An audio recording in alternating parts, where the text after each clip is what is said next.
ഇന്ന് നമുക്ക് fried egg puffs തയ്യാറാക്കിയെടുക്കാം. അതിനു വേണ്ടിയിട്ട് നമുക്ക് ആദ്യം ബൗളിലേക്ക് 2 കപ്പ് മൈദ ചേർത്ത് കൊടുക്കാം.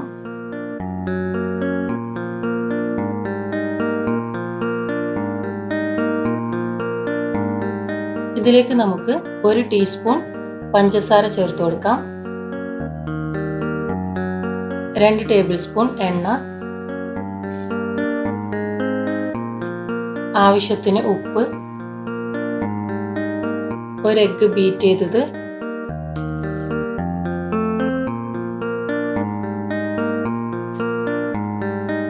കാൽ കപ്പ് പാല്. ഇനി ഇതെല്ലാം കൂടി നന്നായിട്ട് കൈകൊണ്ട് മിക്സ് ചെയ്തെടുക്കാം.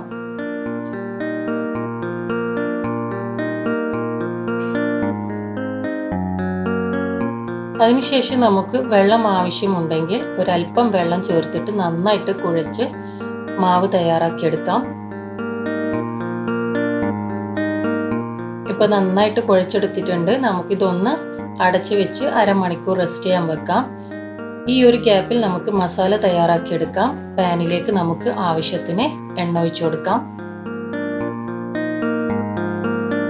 ഇതിലേക്ക് നമുക്ക് സവോള അരിഞ്ഞത് ചേർത്ത് കൊടുക്കാം. ഞാനിപ്പോൾ ഇവിടെ 3 സവോള അരിഞ്ഞിട്ട് ചേർക്കുന്നത്. വലിയ സവോളയാണ് എടുത്തിരിക്കുന്നത്. ഇതിലേക്ക് ഒരല്പം ഉപ്പ് ചേർത്ത് കൊടുക്കാം. നന്നായിട്ടൊന്ന് വഴറ്റിയെടുക്കാം. ഇനി ഇതിലേക്ക് നമുക്ക് 1 ടേബിൾ സ്പൂൺ ഇഞ്ചി വെളുത്തുള്ളി പേസ്റ്റ്, 2 പച്ചമുളക് ക്രഷ് ചെയ്തത് ഇട്ട് കൊടുക്കാം. നന്നായിട്ടൊന്ന് പച്ചക്കുത്ത് മാറുന്നത് വരെ വഴറ്റിയെടുക്കാം.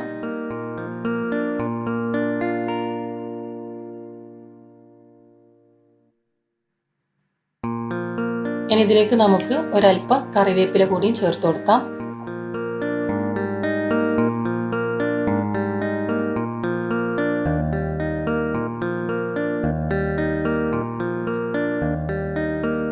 ഇനി നമുക്ക് ഇതിലേക്ക് മസാലപ്പൊടികൾ ചേർത്ത് കൊടുക്കാം. മുളക് പൊടി 1/2 ടീസ്പൂൺ, മഞ്ഞൾപ്പൊടി 1/4 ടീസ്പൂൺ, കുരുമുളക് പൊടി 1 teaspoon, garam masala powder 1/2 teaspoon. നന്നായിട്ടൊന്ന് വഴറ്റിയെടുക്കാം.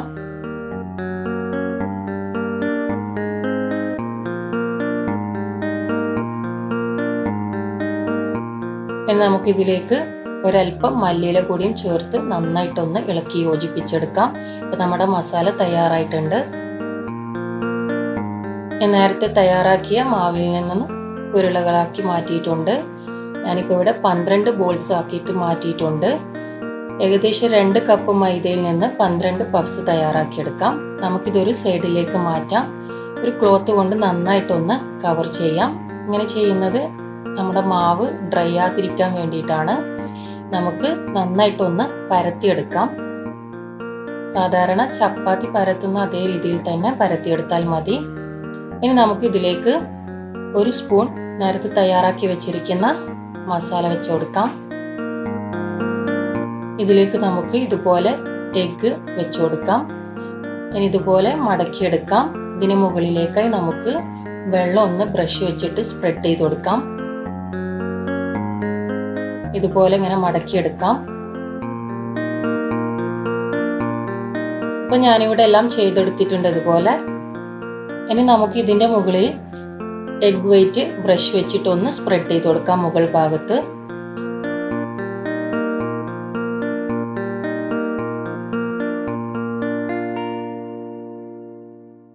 ഇനി ഇതൊന്ന് നമുക്ക് ഫ്രൈ ചെയ്തെടുക്കണം. ഞാനിപ്പോൾ ഇവിടെ കുക്കറിലാണ് ഫ്രൈ ചെയ്തെടുക്കുന്നത്. കുക്കറിലേക്ക് നമുക്ക് 3-4 ടേബിൾ സ്പൂൺ ഗീ ഒഴിച്ചു കൊടുക്കാം. ഗീ തന്നെ വേണമെന്നില്ല, ഏത് തരം ഓയിലായാലും പ്രശ്നമില്ല. ഇനി നമുക്ക് ഇതിലേക്ക് ഓരോന്നായിട്ട് പഫ്സ് ഇട്ട് കൊടുക്കാം. ഇത് നമുക്കൊന്ന് അടച്ച് വെച്ചിട്ട് 3-4 മിനിറ്റ് കുക്ക് ചെയ്തെടുക്കാം. ലോ ഫ്ലെയിമിൽ വെച്ചിട്ട് വേണം കുക്ക് ചെയ്തെടുക്കാൻ വേണ്ടിയിട്ട്. ഒരു സൈഡ് ആയിട്ടുണ്ട്. നമുക്കിതൊന്ന് തിരിച്ചിട്ട് കൊടുക്കാം.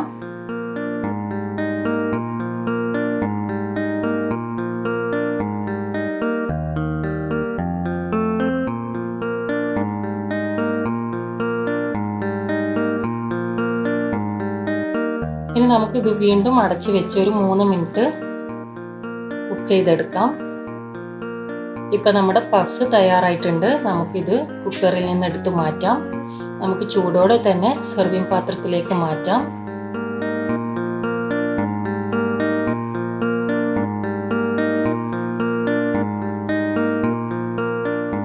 Thank you.